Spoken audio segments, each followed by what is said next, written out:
In glycolysis, you start with a 6-carbon molecule, and what happens is you go through glycolysis, and in the part of glycolysis where you reach the aldolase step, you split it in two.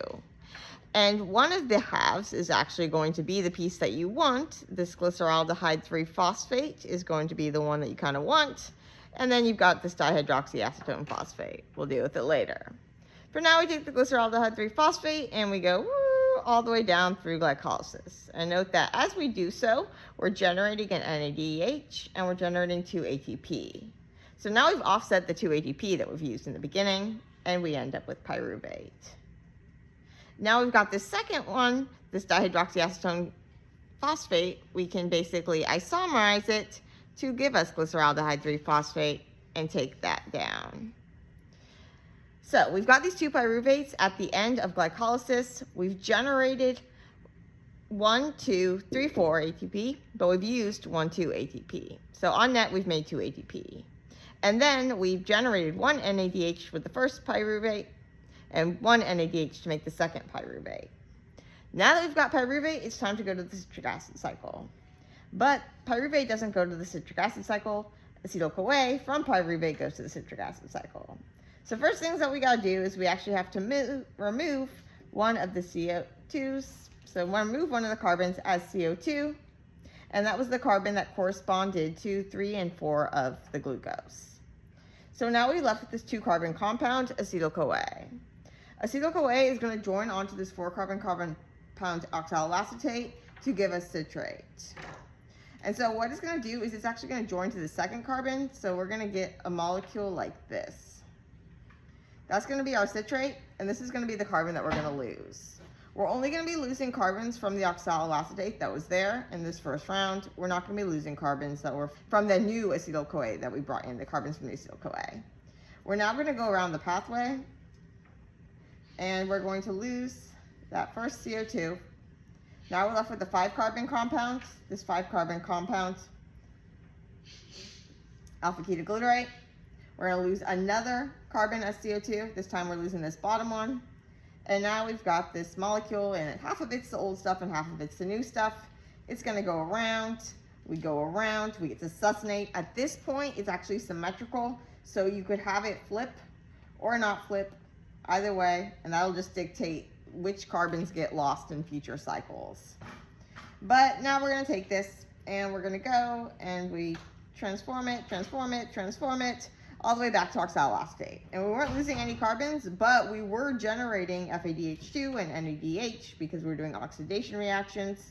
We also over here generated 2 NADH, and when we were getting rid of the CO2, we were doing it through oxidative decarboxylation. So we're losing an NADH, CO2, gaining NADH here, here, and here when we have those oxidative decarboxylations.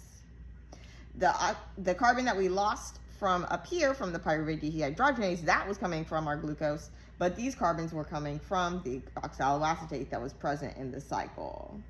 And we need to have the oxaloacetate present in the cycle in order to bring in the carbons from the glucose.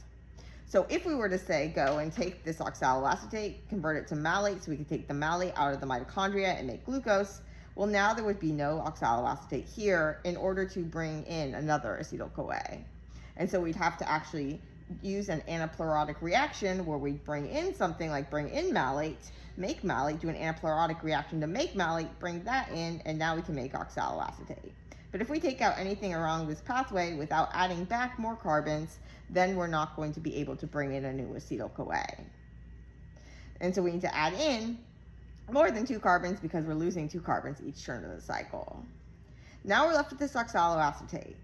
And we've generated 1, 2, 3 NADH and 1 FADH2 and 1 GTP from the cycle. And then we also have the additional NADH that we generated from the pyruvate dehydrogenase. And then remember, we also were generating NADH, 1 NADH per half of glucose. So for this pyruvate, we had generated an NADH here. And now to make this pyruvate, we had also generated an NADH. So now let's go back and think about the second pyruvate. The second pyruvate, it's going to come in, and it's going to also lose a carbon. And now it's going to, and that'll generate NADH because that's an oxidative decarboxylation. we're left with our acetyl-CoA, and the acetyl-CoA can now join into oxaloacetate. When it joins into oxaloacetate, it pushes things over. We make a 6-carbon compound. We go around our cycle. We rearrange things, and then we oxidatively decarboxylate it. We remove that CO2. Now we go around, we remove another CO2, and now we keep going around. And now you can see that we actually have lost one of the carbons that came in from the glucose. And so in that second round, you will lose one of those carbons. Now you're gonna go around, and here's where things get tricky because it's symmetrical, and so depending on which way you flip things, then you may or may not lose the second carbon from this acetyl-CoA in the next round. But regardless, you're gonna be generating the NADH, the FADH2, all that good stuff, leaving you back to an oxaloacetate that's ready to join in with another acetyl-CoA. But remember that if you take anything out of this pathway, any of these compounds out of the pathway, they're really great for making things, making amino acids, making glucose, making lipids, all these various things. But if you take them out, you've got to put more carbons back in. And you can't just put in acetyl-CoA because acetyl-CoA has to have things in the pathway already. One of the places things get tricky is that pyruvate actually can enter the pathway because pyruvate can undergo an anaplerotic reaction. It can actually get carboxylated by pyruvate carboxylase to give us oxaloacetate. And so even if you just had pyruvate, you could keep this cycle going, and you could even keep it going if you were to remove something from the cycle, if you were to add back another oxaloacetate through pyruvate carboxylase. But acetyl-CoA, we don't have a way to stick two acetyl-CoAs together and get into the pathway. Everything in our pathway is at least 4 carbons, so if we take out anything from this pathway, we need to put in at least 4 carbons.